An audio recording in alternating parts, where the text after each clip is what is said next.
بسم اللہ الرحمن الرحیم۔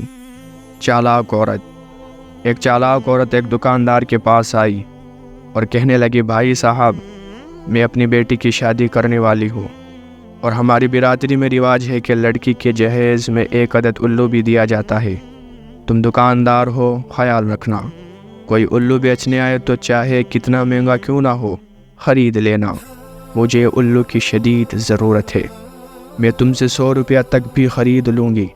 دکاندار نے دل میں سوچا، الو زیادہ سے زیادہ 2-4 روپے میں مل جائے گا اور میں 100 روپیہ میں بیچ دوں تو سراسر نفع ہی نفع ہے۔ چنانچہ اس نے کہا، میں تلاش میں رہوں گا۔ دوسرے روز اسی عورت نے اپنے بھائی کو خود ہی ایک الو دے کر اس بازار میں بھیج دیا جہاں اس دکاندار کی دکان تھی، اور اسے سمجھا دیا کہ دکاندار الو خریدنا چاہے تو 50 روپے سے کم نہ بیچنا۔ چنانچہ مکار عورت کا مکار بھائی الو لے کر اسی بازار سے گزرا۔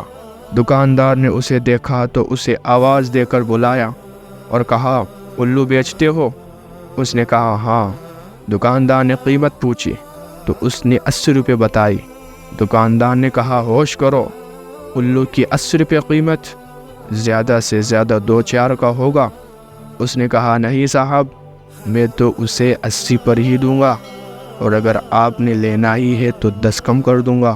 دکاندار نے زور دیا تو وہ 70 اور 70 سے 60 اور پھر 50 تک آ گیا۔ دکاندار کی نظر میں 100 روپیہ تھا۔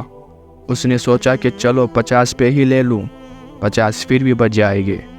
چنانچہ اس نے نقد 50 روپے دے کر الو خرید لیا اور بڑا خوش ہوا کہ الو جلدی مل گیا۔ 2 روز کے بعد وہی عورت دکان کے سامنے سے گزری۔ دکاندار نے آواز دی، بہن جی، الو لے جاؤ۔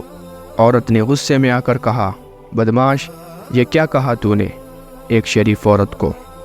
گھر میں کوئی نہیں، الو دے جا کر اپنے گھر کسی کو۔ لوگ جمع ہو گئے کہ کیا معاملہ ہے؟ کہنے لگی، نہ جان نہ پہچان، میں یہاں سے گزر رہی تھی کہ مجھے کہتا ہے الو لے جا۔ اس کی ایسی تیسی، یہ کیا لفظ کہا اس نے مجھے؟ سب لوگ دکاندار پر لان تان کرنے لگے۔ وہ بولا، یہ خود ہی کہتی تھی کہ مجھے الو درکار ہے، میں نے اپنے لڑکی کے جہیز میں دینا ہے۔ سب نے کہا، بے وقوف، یہ بھی کوئی ماننے والی بات ہے کہ الو جہیز میں دیا جائے؟ تم بدماش ہو جو راہ چلتی عورتوں کو چھیڑتے ہو۔ دکاندار بیچارے نے 50 کا نقصان بھی کر لیا اور بے عزت بھی خوب ہوا۔ سبق: قرآن پاک میں آتا ہے، شیطان انسان سے کہتا ہے کہ کفر کر، اور جب انسان کفر کر لیتا ہے تو پھر اس سے کہتا ہے، میں تم سے بری ہوں، میں تو اللہ سے جو رب العالمین ہے ڈرتا ہوں۔ دیکھا آپ نے، اس چالاک عورت کی طرح شیطان پہلے انسان کو بہکاتا ہے اور اسے خلاف شرع حرکات پر آمادہ کرتا ہے، اور بے وقوف انسان عیش و عشرت کے لالچ میں شیطان کے داؤ میں آ کر شریعت کے خلاف حرکتیں کرنے لگتا ہے، اور شیطان جب دیکھتا ہے کہ میرا مطلب حل ہو گیا ہے تو پھر کہتا ہے کہ میں تمہیں جانتا بھی نہیں، جو کچھ تم نے کیا خود کیا، میں تمہارے کاموں سے بری ہوں، تم جانو تمہارا کام۔ مسلمانوں، ہوش کرو اور شیطان سے بچو۔